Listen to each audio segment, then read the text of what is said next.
Hello, everyone. Welcome back to the next episode of our preseason Power Rankings team preview series. Today, we're going over the San Francisco 49ers. We're in the top five now, right? This is a team right here that I look at, right? Been really successful recently, but they haven't reached that creme de la creme yet. They've been getting up there, right? And, some of the disciples of this team, some of the former coaches on this team went ahead and won rings, right? Sean McVay. Now it's going to be interesting to see if Shanahan himself can finally go ahead and win it. Because, we remember 28-3 with the Falcons. He was close, didn't quite get it. We remember, of course, the first game against the Chiefs. He lost, didn't quite get it, right? Now it's time. Will he finally be able to get that ring? I look at this team, I don't see why not, right? There's a reason this team is ranked 5th. They made it to the Super Bowl last year. Not too much has changed. Stuff has really only changed for the better. So go ahead and say, what do you think about the 49ers here? The 49ers, me and you have said it since we made this list. The 49ers are a very good football team. They have a fantastic, one of the best head coaches in the league, one of the best offensive minds in the sport. A ton of top-end talent, but it's still a very flawed football team. There's still a lot of flaws that I think are really going to catch up with this team this year. And from then on, how much does it catch up? I mean, this is the last year of a free Brock Purdy, unfortunately. Mm-hmm. And what's it look like after that? So, we'll figure that out as we get into it more, but I do think the flaws in this football team are going to catch up with them for the most part this year. Not saying they won't be competitive, because clearly we think they will, but I think the thing is, too, though, they have their flaws, but what they're good at, they are damn good at. Let's dive into the head coaching culture, because I think that is one of those major strengths that make up for the weaknesses, right? Absolutely. Team is all business. It is all business, right? They want to win, and they know that's the job. The players that don't want to win, the Brandon Ayuks of the world, they kind of get thrown to the side a little bit. They're okay, you want to hold out? All right, man. Do your thing then. We got other guys. Next man up. We're still here to win football games. We're not in the pay whining players a lot of money market. That's not what they do, right? They want players to execute this scheme. They want players to execute efficiently. And they understand how to maximize skills, right? Again, if a player wants to go out and do their own thing, if they care more about the money, that's not really Shanahan's MO. Those aren't the Shanahanian players, really, right? Shanahan is about the business of winning, right? And it shows, right? Because he wins a lot, whether it's Jimmy Garoppolo out there, even Nick Mullins out there. They win football games, man. Right. I agree. We'll get to the Brandon Ayuk stuff, absolutely. But, yes, this is a culture of winning. That's all this 49ers team has seemed to do these last couple of years is win, win, win. And not only is it, they want winning players, they have a vision for each and every player and what they do in this offense and on this defense. And when you look at Kyle Shanahan as this, he is the offense coordinator. He's the one calling the plays. This is the guy that we've talked about 20 other teams having a Shanahan-style head coach. You know what I mean? Yep. This is where it all derives from. Kyle Shanahan is the base of not the base of the tree, but he's where a lot of these branches are coming out of in the modern NFL. And Shanahan is the West Coast. He's Kyle Shanahan. He's the modern West Coast, right? Yeah. That's what it is, right? And you kind of hit on it. We'll head into the offensive scheme. This team is all about maximizing players, right? This scheme changes a little bit, not completely. It will always be a West Coast motion-heavy offense that runs a lot of zone. But what they do changes depending on the players that are available. They have a Deebo Samuel. Okay, they're really going to incorporate some gadget stuff. Oh, what's that? We bring in a McCaffrey. Now we're throwing to the running back a lot. Oh, we have a George Kittle. Okay, now we're running behind the tight end a lot. Like, they really change what they do depending on the players they have, which is what all coaches should do. But sadly, too many of these guys are stubborn, right? Yes. What are the basics of the Shanahan offense, the constants of the Shanahan offenses? Choice routes, a lot of them, Very common thing. He loves to use route runners, take advantage of good route runners like a Brandon Ayuk, right? Motion, a landmark for the Shanahan scheme. He's going to motion guys across the formation, maybe give them a jet sweep, maybe fake a jet sweep, right? And that leads to the next thing that I want to hit on. Make everything look like a play until it isn't that exact play, right? Make it look like something until it isn't. It's all about misdirection. They create a lot of yards after catch opportunities by misdirecting and using motion and doing all this stuff, right? The run game, like I said, is all inside and outside zone. They love play action, although in the Purdy era, they kind of stepped away from that. And, of course, you're going to see a lot of different personnel packages. I'm curious what you have to say, but actually, last year, this team was 6 snaps away from basing out of 21 personnel, right? Wow. Their difference between 11 personnel and 21 personnel was 6 snaps. Maybe it's just because I like being different, but I would say this team bases out of 21 this year. Like, that's what I'm expecting. If Ayuk is gone. If Ayuk is gone, maybe. But I know Juwan, they're still going to run 11 personnel, right? Yeah. They still are. They're going to run everything because that's what Shanahan likes to do. But I would say, listen, use Check, their fullback. We're going to get to him. He's a good player, right? Yes, really, really good player. Best fullback in the league, still. And that's a player that they have on the field a lot. I would say they base out of 21 personnel, and a big reason why is because of how they use the fullback, which we'll get into later, of course. But yeah, they're going to run a lot of different personnel packages. They do a lot of fun stuff, a lot of misdirection. How do you feel about the Shanahan scheme? I mean, you hit it on the head. This is one of the best schemes in football. It's going to continue to be a good offensive scheme. Now, let's get into this roster because I look at it and I'm not overly moved by this offensive roster outside of some top end talent, which we're going to get to because they have top end guys, but especially with the inevitable trade at this point of Brandon Ayuk. I don't necessarily love it, but let's just jump right into it. We'll start with the quarterback and Brock Purdy. And I'm not going to sit here and just shit on Brock Purdy the whole time. Brock Purdy's a good West Coast Shanahan style quarterback. He's a quarterback, gets the ball out fast, is accurate, and he can get some stuff done when he has to create. It's one of his better attributes as a passer. Is he some elite QB like some people, 49ers fans especially, make him out to be? No, he's not. But runs the scheme well, and that's kind of all you need in the Shanahan offense at times. Yeah, I mean, I think he's a lot better than Garoppolo was. Because when stuff broke down, when stuff went a little bit off script, Garoppolo would explode. Yes, right? He did not have the he didn't have the physical capacity to do that. Yeah, I don't know what it was. It was something. Listen, if every quarterback has an internal clock, Garoppolo had an internal sundial, right? Yes. The second things went off script, he would bomb. Brock Purdy isn't like that, right? He's able to execute, and when stuff goes a little bit haywire, he's able to create. That's all I ask for, man. In a Shanahan scheme with this many good offensive weapons, I don't really care about, Purdy's liabilities, As long as he's not turning the ball over, I don't really care, Right.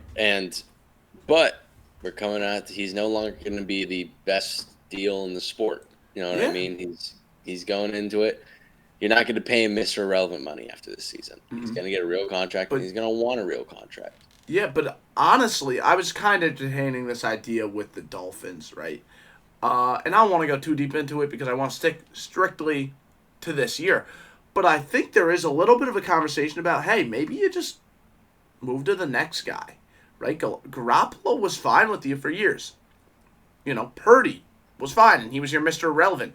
Maybe you just draft another guy who's just fine and can execute and can give the ball to the Deebo Samuels and the Ayuks. But then my whole thing after, if you're just gonna do that, just go pay Ayuk. That's my whole thing. Like if you're not gearing up to pay Purdy, why not just pay Ayuk? because it's not like he's asking to be the highest paid receiver in football. He's not. Mm-hmm. He's asking for an Amon-Ra St. Brown contract, and I think that's fine. I think that's what he should get. Yeah, no, So, he's a very good receiver. I think it's fair. I think that's a fair question. Maybe they do pay Purdy. They probably do. I think quarterbacks really get paid as often as they do because teams are afraid of not having a guy. And yeah, listen, that's absolutely. a fair thing to be afraid of because listen, you have Trevor Siemian as your starting quarterback. You have Trevor Siemian as your starting quarterback. Like that's an issue, right? But you mentioned Ayuk, so let's move on to him and those weapons in that receiver room. Because he is this team's best receiver. Yeah, yeah, and I love Debo too. Debo is a really good player in my mind, Yeah. but Ayuk can do it all, right? He can win Literally at the everything. catch point, and he's a spectacular route runner. He can make plays after the catch, and he's a smart route runner. Settle versus zone well. Not Kind only of the whole that, I mean, package. he's this caliber of a number one receiver, while also being one of the best blocking receivers in football, which you need in this offense. So I don't love the thought process here, especially because it is the last year of Brock Purdy's contract, right? You want this to be like essentially an all-in year. Like we're going to lose the best deal in the sport, and we're not going to pay our guy who's our best receiving option. And I get it. This team runs the ball a lot. I do, but I don't trust. The fact is, when you have these guys, right, and it's tough doing this when we're doing a position by position analysis, but when you have a Debo Samuel, when you have an Ayuk, when you have a George Kittle, a Christian McCaffrey, you can only pay so many guys. That's the reality here. I do think it's a little surprising.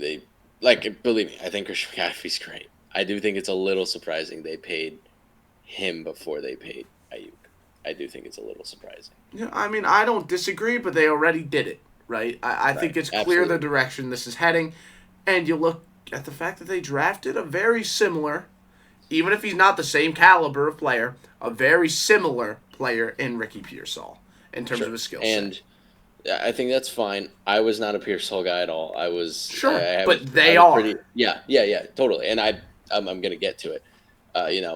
I got a pretty harsh grade for me on draft night, but it is Shanahan. He sees something in him, and he's going to figure out a way to make him work. Mm-hmm. But it also comes down to, again, I think you're going to have to pay Purdy. This is like an all-in year in my eyes for them, and it's like I don't think Pearsall. Yeah, well, Pearsall probably is going to be good this year. He doesn't replicate what Ayuk brings to this offense, and I think that's not great. Yeah, no, he won't replicate it, but he'll do this. He'll threaten you in the same ways. They'll be able to do the same stuff with him. It might not be at the same level, but he'll be able to do the same stuff. And I think that is the situation they have going on here, right? Both of them are great route runners. And even if you don't like Pearsall, right, the people that do like Pearsall, like Shanahan clearly, think one of his big strengths are his route running ability. Think one of his big strengths, same way with Ayuk, is making plays with the ball in the air. They're very similar. In terms of play style. Maybe not the same caliber. We'll see how this goes. I'm not overly confident in the Ricky Pearsall show this year. Sure. But then they also have two other very good receivers. Yeah, let's move to Debo. Yeah. And it's weird with Debo because he is a receiver, absolutely. He can be a receiver, but he is the definition of a hybrid receiver running back. You know what I mean? Yeah. Like he's going to line up in the backfield, as you said. Like they're going to put him in the backfield with Christian McCaffrey. Mm-hmm. He's going to get his carries. He's still one of the hardest tackles in the league. Yeah. He's very difficult to bring down. They're going to get him the ball on jet sweeps. They're going to throw him screen passes. They're going to hand the ball off to him. Debo is a guy that you could do all that stuff with. You can. Yep. And I don't think there's anything wrong with trying to do that stuff with him. Yes. I think the issue comes when he's pretty restricted to just that. But over the years, since his rookie year, he's been getting better as like a complete receiver. I still don't think he's anywhere near where Ayuk is as a complete receiver, but he's taking steps in the right direction. He has been for a while, and I think he is someone you could have run a slant route, get separation, throw two over the middle. Yeah, he can do that. Then at slot, Jawan Love Jawan Jennings. Jennings. I love Jawan Yeah. Jennings, man. I do. Mm-hmm. This is a player they extended. This is a player they drafted in the 7th round in 2020. Good player, consistent player, good route runner. I mean, we remember he threw a touchdown pass in this game, Yes, good. or in the Super Bowl. So that's a big deal, right? He's Yep. someone who's going to go out there when they run their 11 personnel, and he's going to play well. A good blocker. All these Really wide good receivers are blocker. good blockers. Right. Because in this offense, you block, you get the ball. That's how Yep. they treat their players, man. Exactly. Beyond those four, anyone else you want to mention? Jacob Cowing's interesting. He's a small dude, right? But we've seen that small dudes can end up working. I thought his tape at Arizona was pretty damn good. Uh, I'm excited to see how he's used. I think he's a pretty decent separator and route runner. Um, I'm excited to see how he goes. And then if we already talked about Ricky Pearsall, I think Ronnie Bell's all right. Yeah. I think it's a fine receiver room. Yeah. I think it's fine. And then you need someone if Debo goes down. I think Chris Conley kind of plays a very similar role as like Right. a guy difficult to bring down, good after the catch. Of course, he's not Debo, but he could be like a Debo light for you. We move over then to, I guess we'll do the tight end room now. Yeah, let's do tight end room. Listen, they have George Kittle, who I think gets a little bit overrated at this point as a pass catcher. I do. I don't think he's anything overly impactful anymore in that way. He used to be really good after the catch. Now I think he's fine. But he's not someone I think wins at the catch point an overwhelming amount. As a pass catcher, I think he's honestly overrated. I do. That being said, this is the best blocking tight end in football, probably. Yeah. Right? Like, he does a Between really him, good job still. honestly, between him and Darnell Washington. Yeah. Well, yeah, exactly. That's why I said probably, because Darnell Washington is also a stud.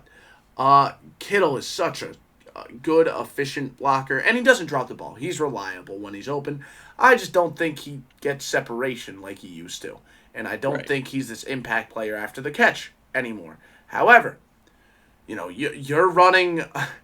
You're running some of the plays that they run. You're running split zone. He's not just going to block the backside edge.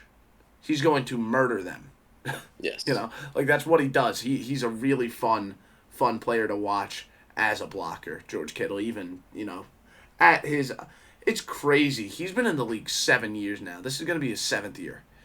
That's crazy. I remember when he got drafted, man. I remember when he got drafted too, man. Yeah, it's... When we had C.J. Beathard behind at the center there, man. Yeah, it's crazy to think about. But, yeah, no, you got a George Kittle, and then it sucks that they lost... yeah, your boy. Good blocker. The good block. I can't remember. That really pisses me off. But they had a really good blocking second tight end. And I'm going to look it up because it's going to drive me crazy if I can't remember. I should have wrote it down, truly. But they had a very, very good second string tight end that could block well. He didn't really get the ball much. But now I don't really like their tight end depth. I thought they were fine in terms of tight end depth last year because of this individual that I'm going to get the name of really shortly. Charlie Warner. There we go. Charlie Warner. Warner. Yeah, he was someone I thought could come in, do a good job as a blocking tight end. I don't feel that way about a Eric Saubert. I don't. He very uninspiring to me. Same with Braden Willis. Uninspiring. I don't really like this tight end room beyond Kittle. Good thing is, though, they're not opposed to using Kyle Juszczyk, their fullback, as a tight end. And he is probably their second best tight end. Yes. Because really good blocker, heck of a pass catcher, and heck of a player after the catch. That also makes him a very good fullback. And they use their fullback in some fun ways. He will be the safety valve on certain plays. If they want McCaffrey to stay in and block, or maybe McCaffrey is going vertical, or he's in the slot, then maybe they'll have Juszczyk as the check down, right? Or maybe they just have Elijah Mitchell in, and they need a pass catcher in the backfield. They'll use Juszczyk in that way. Or they use Juszczyk to stretch the field. And a lot of times when they do that, defenses kind of just undermined him, and he gets like a huge catch, right? Very, very common thing. Juszczyk is a player I love watching. He's older, but it's still very effective. Very effective. Extremely effective player still. And yes, what he does, he's the true mix of utility and blocking fullback, and it all comes together in a wonderful player. Then we move to the running backs, and we get to Christian McCaffrey, who had an MVP type season last year behind this team. Does he do that again? We'll see. I think he's going to be a monster no matter what. I mean, what he does as not only a runner, but what he offers in the passing game. Maybe not as much as he used to, but still, he can catch a screen and he's gone. You know what I mean? So I love Christian McCaffrey. I love what he brings to this team.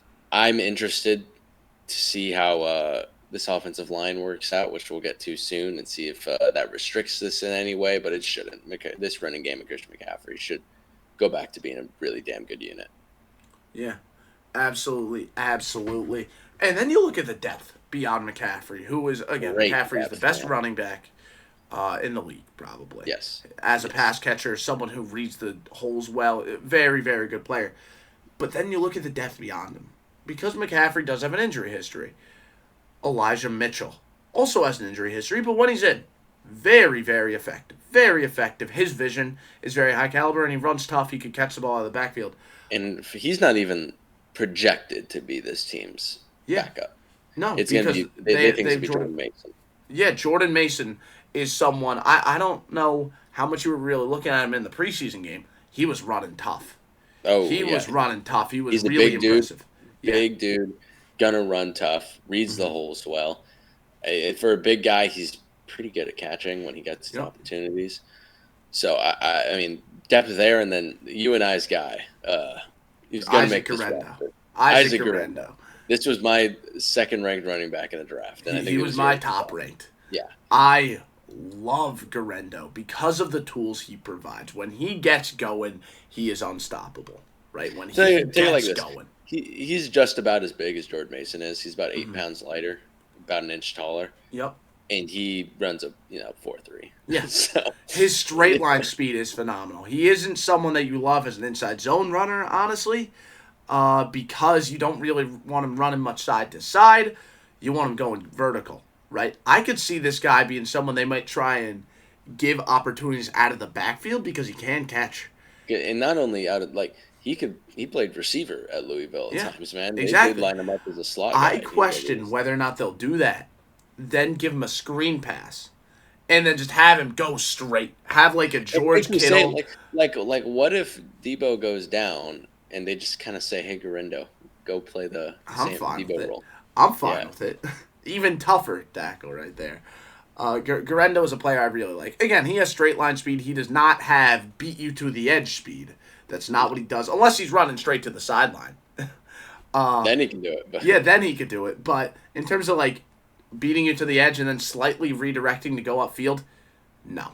That is not what he does at all. Right.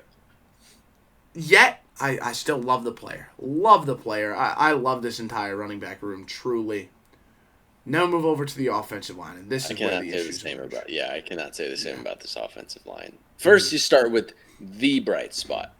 Quite honestly, the only bright spot. Yeah. In Trent Williams. We'll see what happens with Puny. Yes, we'll see what happens with Puny. But you get to Trent Williams, still one of the best left tackles in football. He dealt with some injuries last year, and this offense was completely different with him off and on the field. This team went from being top 5 in EPA per play in offense to the 20th ranked team when he was not on the field. And boy, do I hate to tell you guys, he is not on the field right now for you due to some contract stuff. Now, I have no doubt he's going to play. But we talked about, hey, the 49ers are not about paying divas. They're going to pay Trent Williams whatever they want because they know this. Well, the thing is, Trent Williams doesn't even want a lot of money. He just wants more time. He just wants a longer contract. Right. He doesn't really care too much about the yearly rate. But yeah, you're right. Williams is a stud, strong guy, able to get out in space. They use him in some fun ways too, right? They're gonna go ahead, throw a screen pass to Deebo Samuel, and then have him be like an escort, right? Very, very fun player, and just a dominant player. Like I said, he kills people, and he plays with an edge. Right. Yes. He plays with an edge. Absolutely. And he is the bright spot on this team. And Mm-hmm. but let's say he goes down with injury, or for on the lowest possible chance they don't figure things out and he's not playing to start the year. Then this left tackle spot gets real rough. There's not depth there. And then this offensive line looks real rough. Aaron Banks is okay. I didn't think he was very good last year on tape, especially when it came to pass protection, which you don't care about as much in this scheme. But even so, I don't think he's a great run guy either. So, I mean, Aaron Banks is starting left guard. Year 3 breakout, maybe? Like, that's all you could bank on. Because, again, he wasn't awful. He just wasn't good. Yeah. It helps when you have Trent Williams next to you. Yes. Jake Brendel is their center. He's bad. He's bad. He's a bad center. Again, he's quite bad. he's bad. Yeah, I want to say breakout, but he's going into year 3 and year 4. I feel like very different. I feel like there's a big jump there. This technically would be year 5, no? Once it gets to 2025, because it will be hitting the season. This would technically be year 5. Yeah. Not ideal. He's not good. But I do like their right guard, Dominic Puny. They drafted him. I actually was a big Puny guy. I was. He was someone who I looked at Kansas. I thought he was very well-rounded. I thought his thick frame, along with his drive of his feet, it made him a very powerful blocker, especially against the run. I thought his anchor was very solid, which I always think is important for interior guys. He also has experience at all 5 spots, so technically you could move him to right tackle, and you might need to because McKivitz kind of sucks. But yeah, I mean, he's mainly a good zone blocker, and they run a lot of zone. So he's a rookie, so he's an unknown, so you don't want to project too hard. But he's a player. I'm confident that outside of Trent Williams, he probably ends up as his team's best. Yes, that's how I feel at least. But yeah. It's a right tackle, and it's bad. Yeah. Dude, Colton Miskevitz sucks. Mm-hmm. He's probably the worst here. I wouldn't be surprised if he gets benched. The question is for who. Yeah, it's because then you go Pooney goes to right tackle, and then you're like, okay, who's playing right guard now? Feliciano. Sure. Yeah, this is not a good O line. I'll say this about Feliciano. He was better with San Fran than he was with the Giants. Yes, he was. I'll give him that. He still wasn't good. So, this is not a good offensive line. It's not. But they don't really rely on it. A lot of their stuff is through the perimeter game. When they're running the ball, it's outside zone, and they just trust their guy to beat you to the edge, right? And, sometimes they'll try and run inside, and I think the good thing is these guys are better run blockers than pass blockers. Yeah. A lot of the time, though, when they're running inside, it's with a use check, lead block. And that's really the reason it works, not a Jake Brendel block that they're running behind. But yeah, I mean, it's not a good offensive line, but they make up for it with the other spots because they're kind of spectacular everywhere else. So yeah, I look at this offense. We go to the superlatives. Who would you say for Offensive Player of the Year? Christian McCaffrey. I think they are going to depend on Christian McCaffrey a lot, especially if they trade Ayuk, which, again, I will go on record saying I don't think is a great decision. But I don't think Offensive Player of the here's the thing, right? I think McCaffrey is the best offensive player, and I think he will be the most productive if he stays healthy. And I don't like banking on injuries. However, I think I'm going to bank on an injury because it's kind of like McCaffrey's due at the moment. I don't want to speak this into existence, but it seems like he's due because of his injury history. And he just got paid. It's kind of just too likely feeling. And because of that, I'm leaning towards Ayuk, holdout. So I'm going Debo. Okay. I am. I could see that, absolutely. And then Rookie of the Year, I'm going to go Pooney. Well, that's going to be Garrett. No, I'm kidding. Offensive Rookie of the Year, I'm going Pearson. Mountains. I'm going Pearson. Okay. Because Okay. I think Ayuk, like I said, I don't expect Ayuk to be here. If he's here, I think he's here for 4 weeks, then gets traded. I think I like Pearsall. I know you don't. I'm a Yeah. big Pearsall guy. I love what he does as a route runner. I like him a lot at the catch point. And because of that, I know he wasn't really productive in college. I don't really care. He showed me what I needed to see.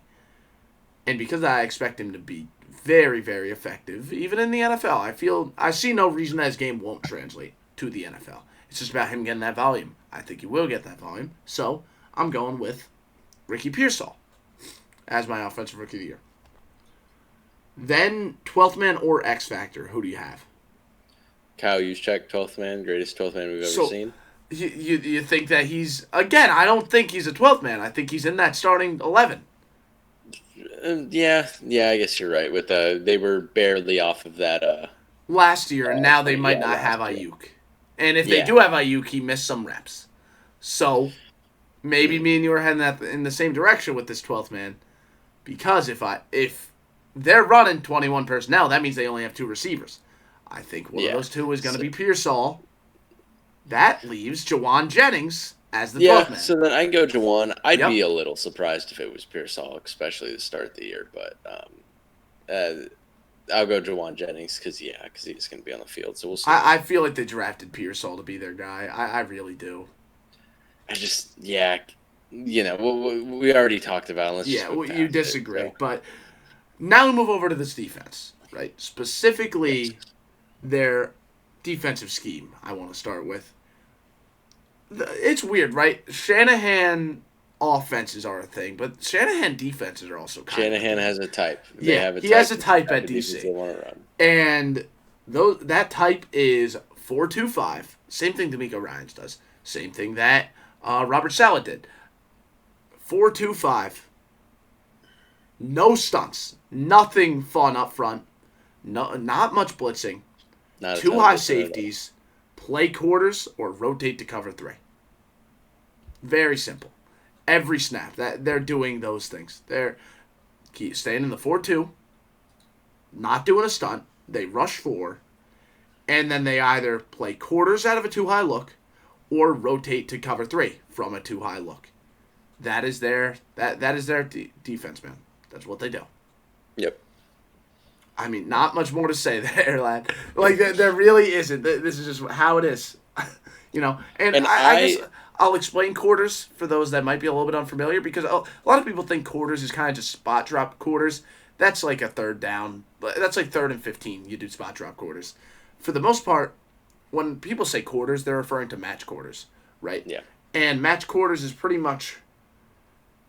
It's like palms or cover 2 man, but you have the outside corners kind of responsible for if the number 1 wide receiver, the furthest outside receiver, are going vertical, and then with the second receiver, I'm referring to it against a 2-by-2 set because that's the most common thing you'll see in the NFL.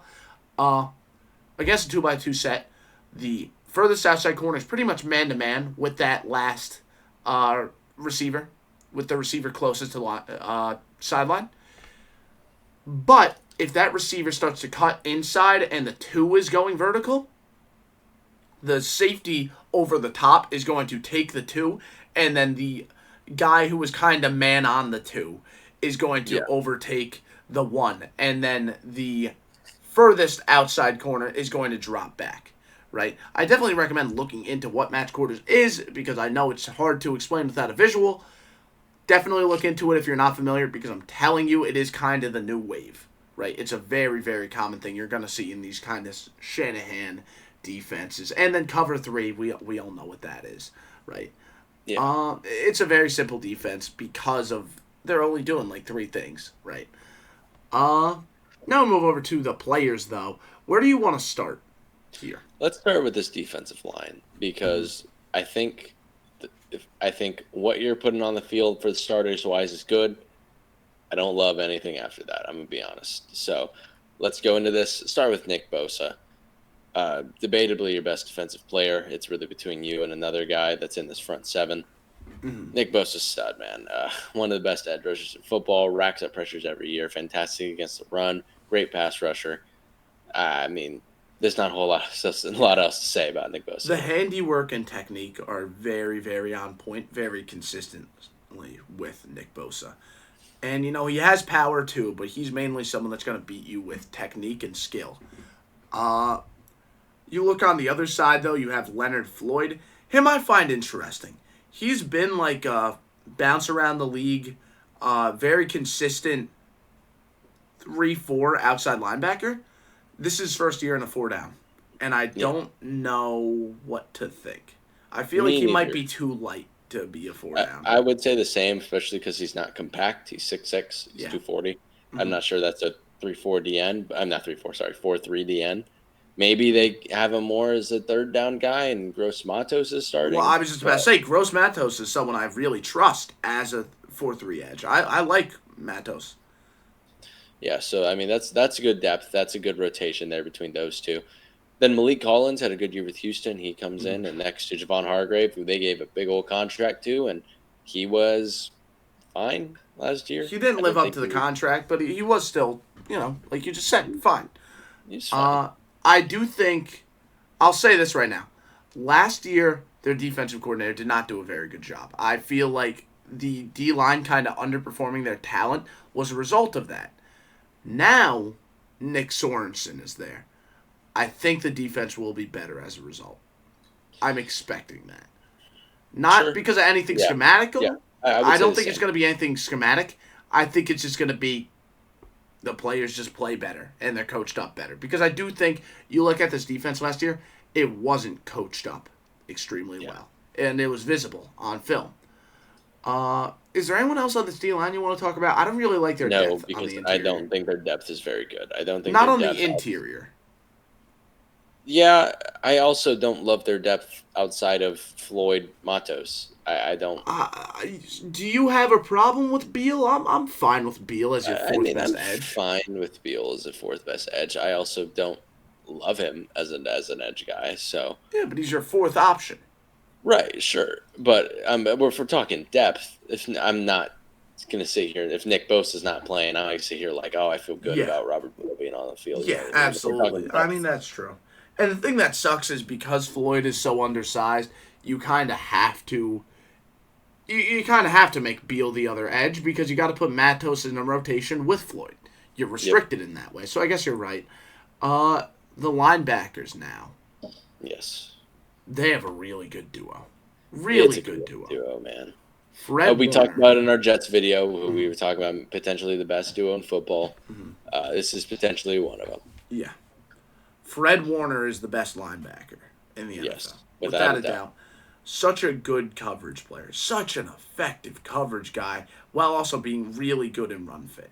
Really good in run fit. You see this guy run from the opposite hash to the sideline and spear somebody. He is such a physical and smart player and one of the best athletes at the linebacker position that the league has to offer. And again, as you said, elite in coverage. I mean, for everything from man to zone, he can do everything. Linebackers have... I've been very vocal about this. I think off-ball linebackers have one of the most difficult jobs in the sport. Warner is able to execute at a very, very, very high caliber level, though.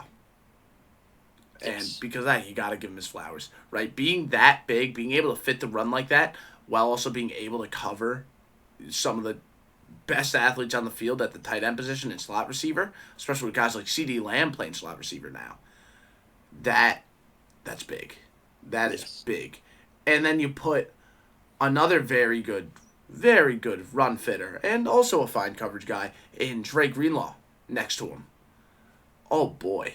You have a heck of a duo. Dre Greenlaw is more of the defend the run, downhill tackler, but he could also play some coverage and be fine at it, right? He's going to boomstick people. Like, he plays intense football, right? Yes, he does. And outside of that, the depth is fine.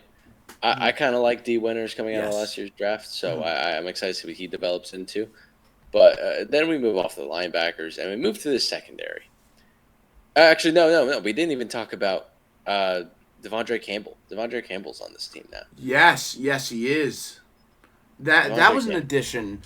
It's kind of shocking how they were able to bring him in and how, like Campbell he's not going to start, right? And he had one really good year with Green Bay and then he kind of fell off a little bit. Still, though, as your third linebacker, I mean, listen, if our 12th man wasn't on the offensive side of the ball, I feel like you could make a very good argument for this being their 12th man. Yes. I like Campbell. Good tackler. Smart player. He was good in zone for a year, and then he kind of fell off. Like I said, still a very good tackler, though. Very effective tackler. Yes, I absolutely agree.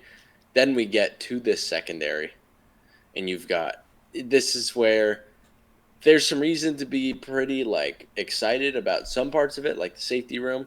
I still tend to be a little worried about that second corner spot, but let's get into this. Start with the left corner, and Travis Schwartz. Travis Schwartz is a good player, man. He's really developed into this damn good outside corner for this 49ers team. But next to him, Isaac Yiadom. How do you feel about him? Not great. Yeah, I don't feel great. I don't feel great. Listen, so the thing is, Travis Ward was one of the best man coverage corners in football last year. Very, very, very good at man, which is pretty much what you're running in match quarters, right? That's pretty much what you're doing. Yiadom, I don't like. I do kind of like their nickel though in Lenore. Yes, I have to get this right. Diamador. Diamador. There you go. That's it. Yes. Diamador Lenore. Oh my God! Say that one 5 times fast. Yeah, seriously. He was a good player last year. He was a good nickel for the squad last year. I like him quite a bit. It kind of sucks because they drafted Renardo Green in the second round, and I really liked him as a nickel guy. But you think there's a world one of them bounce outside? Probably not. Probably not. I wouldn't feel great about it with Green.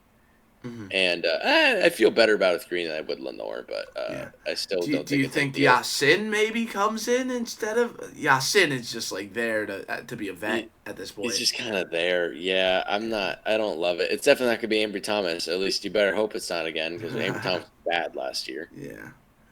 Like Yiadom probably is going to be their other corner, and I feel like he can get exposed. He can. But again, you're very good at nickel. You're very good at your other corner spot. It says Yiadom is kind of a guy that can get exposed. That being said, I look at the safety room. I feel pretty good about it. Yes, you do. You have Hufanga, who lays the wood. Heck of a box safety. When they rotate down to that cover 3 and he's buzzing down, oh my Lord, one heck of a player. Very good run fit, and you try and throw over the middle, he's clocking you. Yeah. That being said, I also really like Jair Brown. I didn't like him coming out of the draft much at all, actually. But he really started to turn it up as a coverage guy. He ended the year as a pretty dang good safety in my eyes. So I'm excited to see how he keeps developing. And then I know you and me both are both very excited to see Malik Mustafa. Yeah. Because he looked very good in that preseason game. He's so fun as like a box safety. It sucks. They run a lot of too high, so they'll have to rotate when you want to get him in the box. But man, this guy is very Jamal Adams-esque. Jamal Adams-esque. I'm talking about the good Jamal Adams on the Jets. He's a fun player, right? He booms people.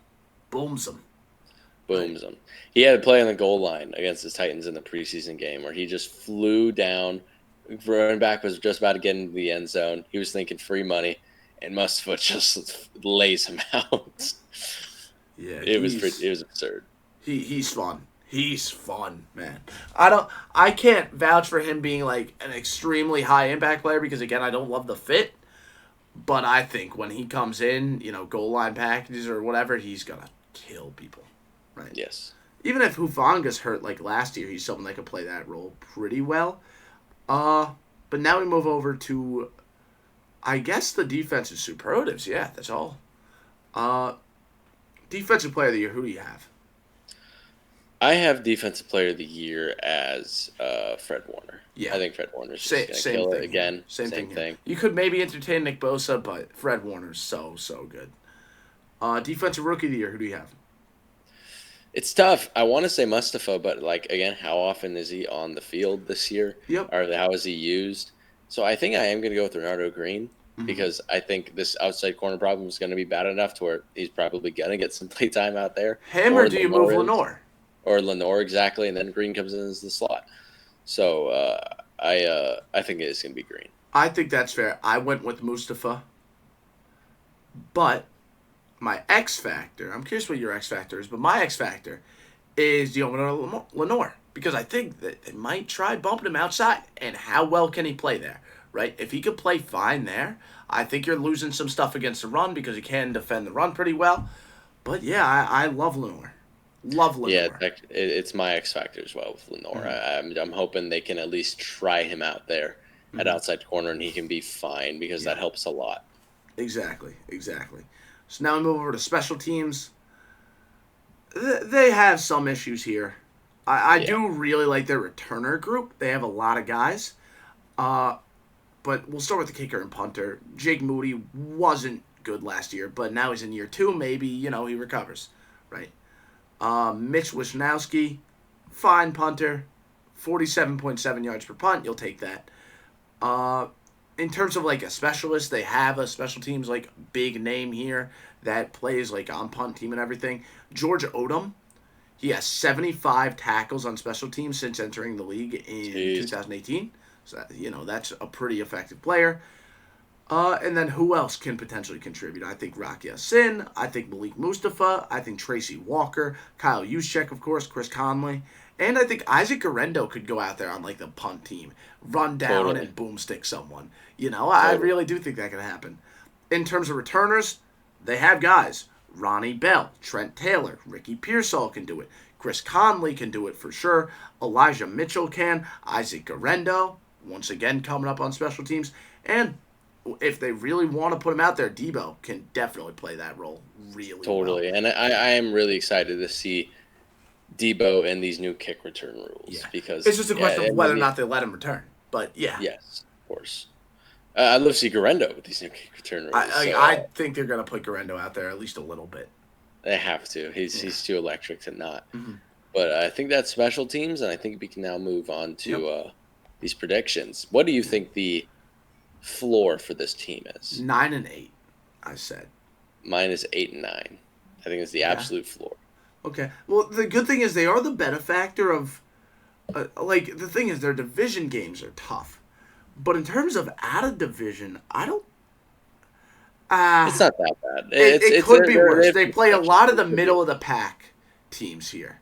Yes, Uh, but they could kind of upset them a little bit. Still though, ceiling I have 14-3.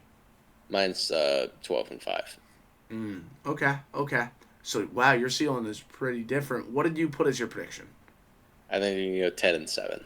I put 9-6, or sorry, 11-6. Oh my god, I almost said 9-6. Okay, so now we dive into the schedule. Week one should be a really good game. Thank God this is prime time. Yes, Jets at 49ers. How do we feel I'm about the 49ers in thinking. this one? I'm thinking if Ayuk is gone, Mhm. week one, or if they're trading him midseason, we don't know yet. I'm assuming he's gone before the season, just how this is gone. Uh, I think this Jets team has a pretty good chance because I think that even if Pearsall is playing, even if Pearsall is good, he's still a rookie. He's still going to be covered by a very good secondary, and it's also the fact Brock Purdy's not used to him yet. Like they have not Sure. don't have a lot of play time like Yep. they do And with with that Ayuk. many choice routes, you got to be on the same page. Got to be on the Here's the same thing I page. look at, right? If Ayuk is gone, Jets are going to try lining up Sauce on Debo. And here's my thing here. I Will think they? I think Sauce can guard Debo. I, Absolutely. But I think if they try doing the gadget stuff with Debo, will they try and guard Debo I with feel Sauce? like I Will feel they like just that's gonna let him have his because you're not gonna be like, They oh might yeah, sit Sauce there. go on the rookie, right? No, but they're also but we've seen Sauce get like. I mean, we've seen Debo get locked up by worse corners. They might just be like, Reed But can do it. so Let's just keep well, him on he either can do side. it, and this is the thing. I think that they're going to be like, okay, Debo's their best receiver. They're going to put Sauce on him, and I think Debo, in terms of how he plays the game of football, if Sauce's one weakness is his tackling, if Debo's good at one thing, it's breaking tackles. You I see what I'm also getting think at? Salah is sure, but I also think if that becomes an issue, they'll just move him and they'll Yeah, try something yes, but else. I think that adjustment period is something that's big here. And I think when you have two juggernauts of teams, like I think both these teams are, especially early in the season, little stuff like that matters, right? Even if it's just a quarter, half a quarter, one drive, two drives, that's big. That is big here. I think Quincy Williams and CJ Mosley can really deal with a Christian McCaffrey. Me But as at the well. same time, we talked about this outside run game, and we talked about how the Jets might struggle to defend the outside run this year. That's a big thing here. This could be a big I McCaffrey game, It just on could. the ground. I feel good about the Jets in this game. I think Jets come in week 1, get a big win. I think that I feel like the 49ers match up well, both offensively and defensively, because I think early in the season, the Jets won't be on the same page enough, right? Against quarters. Match quarters is tough, okay? That's going to be a wrench for Aaron Rodgers and his receivers to, be on the same page with. So, I don't know. I think I'm leaning the 49ers. That's fine. I'm going with the Jets. We move to week 2. We go to 49ers at Vikings. I feel good about taking the 49ers here, even though the Vikings did give Purdy some fits. The Vikings are in injury hell at the moment, and I think it's going to be a bit of a rough season for them. Yeah, no. Listen, if we knew how many injuries the Vikings were going to deal with, we would not have ranked them that high. Even me, as like the big Vikings supporter on this show, yeah, no, that we should not have ranked them that high. If we were aware of all this stuff that would have happened, Yeah. yeah, but yeah, I mean the 49ers win this one for sure. Yeah. I don't think Flores doing Flores stuff will affect them too much. No. At the Rams, this one should be good. Yeah. Both I times. think they're going. We talked about it in the Rams. We did the Rams, right? Yeah. Yes, Sorry. yes, the Rams were the We talked second. about it in the Rams video, and I said I thought they were going to split, even though Shanahan seems to have McVay's number in the regular season for the most part. I think the Rams take this one at home, but two very good teams. Then the Patriots, come on. 49ers. It's 49ers. And then Cardinals. I think the Cardinals could give them some issues. I think the Cardinals pick up a win. I think it's going to be later in the season at home, though. I don't think it's going to be a week 5. I don't know. I feel like they could totally do it, man. I feel like you look at Arizona, how they run the ball, right? And honestly, I like Travis Warden, man. I think Marvin Harrison might be able to give him some problems. I do. Absolutely. We talked about it in the Cardinals video. If there was a team that win both, I'd feel confident saying the Cardinals would win both. Yeah. No, absolutely. So then we move over to Seattle. In Seattle, Thursday Night Football. McDonald. This defense is really getting allocated. Week 6, I don't know if it's quite there yet on the allocation. Yeah, exactly. So I think the 49ers too. I think the 49ers. Yeah. And then we both understand that the McDonald scheme could throw some problems. We saw what he did with the Ravens. Yeah, we saw that in that game. But then we get week 7. Chiefs going to San Francisco. They're coming off a bye. I feel very confident that Chiefs win this game. Yeah, the Chiefs. Reed doesn't lose off buys, man. Well, it's that, and let's be honest here. The Chiefs have kind of just had the Niners number. Yes. Let's be honest. That's the reality.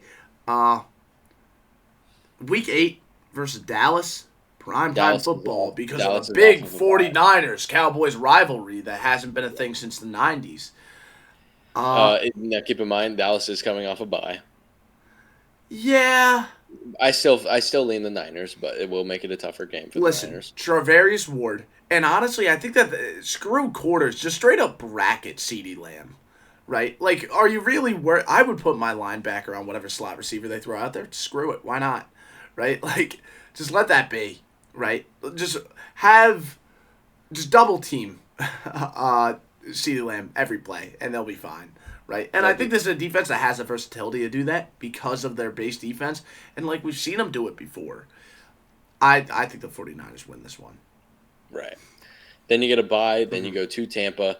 I trust Shanahan off of a bye. We saw what they did to this team last year. I feel good about San Francisco here. Now, You get Seattle off of a bye, week 11. Defense is more allocated. I'm taking Seattle. I get it. I absolutely do. I absolutely do. And listen, Byron Murphy can do some stuff. Can do some stuff on the interior against his offensive line. Absolutely. And then the Packers, I think, can also do a lot of damage on the line of scrimmage and potentially win this game. They can. I think it's on. I think this is just going to be one of the better games of the season. I think I am going to lean San Fran here. Yep. But this is the Green Bay can absolutely come away with this game. Sure, absolutely. Then we got Week 14, Chicago.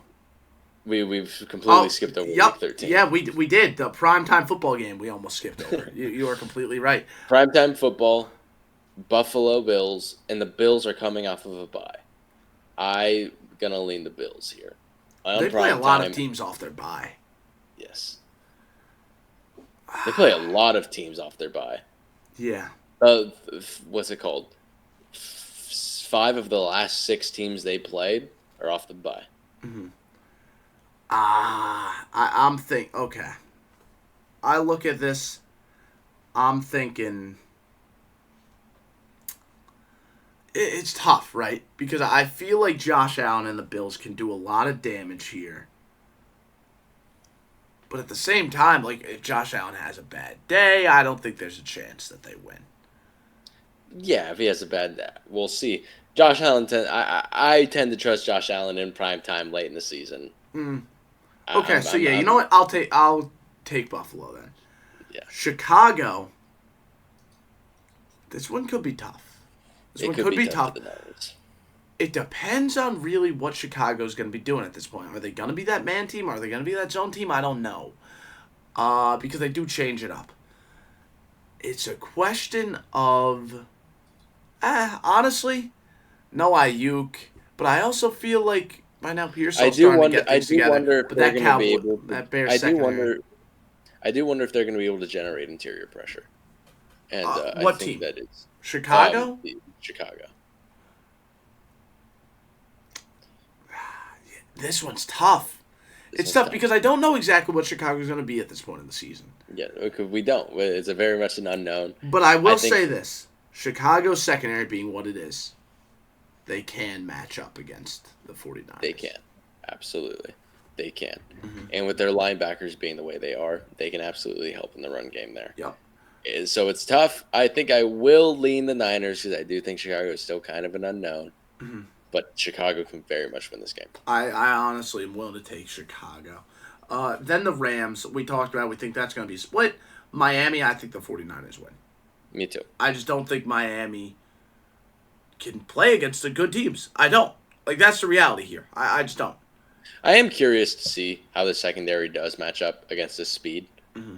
So that's one thing. But Fred Warner being over the middle of the field is Tua's nightmare. Then Detroit. I feel good about Detroit here. Yeah. Them being a blitz-heavy team against that offensive line. I think the 49ers can get the ball out quick, except Terran Arnold, and that secondary should be a lot better. I think Detroit. I completely agree. And then Arizona one last time. Give me Arizona. Yeah. Give me the Arizona. Last week of the season. I have a feeling this one's going to really screw up their seeding or whatever. They got knocked to a wild card spot because of this game. I could absolutely see it. Anyway, that is all for this episode. I hope you all enjoyed. If you want more of my content, check out my channel down below. Subscribe, leave a like. And if you want to see the next episode on Dean's channel, look at the link in the description, right? Because he's been posting the even numbers. I corrected myself, don't worry. He's been posting the even numbers. I've been posting the odd numbers. At some point, I'm going to be very clear and instantly get it. I won't have to scroll to the top of my notes to check what number we are on. But yeah, thank you all for watching. I appreciate it. I'll see you all again next time.